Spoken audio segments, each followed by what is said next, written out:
మీరు తిరుమలకి వెళ్ళినప్పుడు ఈ 6 ప్లేసెస్ ని మాత్రం అస్సలు మిస్ అవ్వకండి. మొదటి ప్లేస్ వచ్చేసి సాక్షాత్తు శ్రీ వెంకటేశ్వర స్వామి భూమి మీద మొట్టమొదటి పాదాలు మోపింది ఇక్కడే. దానినే మనం శ్రీవారి పాదాలుగా చూస్తాం. రెండో ప్లేస్ వచ్చేసి శిలాతోరణం. ఈ శిలాతోరణం దగ్గర వెంకటేశ్వర స్వామి రెండో పాదాన్ని మోపారు.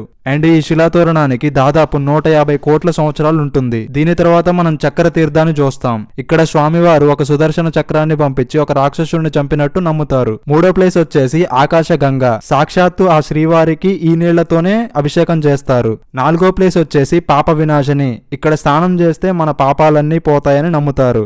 ఐదో ప్లేస్ వచ్చేసి వేణుగోపాల స్వామి ఆలయం. ఇక్కడ 5 రూపీస్ పర్ పర్సన్ టికెట్ ఉంటుంది. ఆరో ప్లేస్ వచ్చేసి జపాలి, హనుమాన్ జన్మస్థలంగా భావిస్తారు.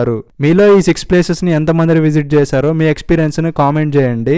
ఈ 6 ప్లేసెస్ గురించి నేను ఒక బ్యూటిఫుల్ ఫుల్ వీడియో చేసిన, ఆ వీడియో కొని చూడండి. మన ఈ ఆల్ ఇండియా ట్రావెల్ లో ఇంకో బ్యూటిఫుల్ వీడియోలో కలుద్దాం.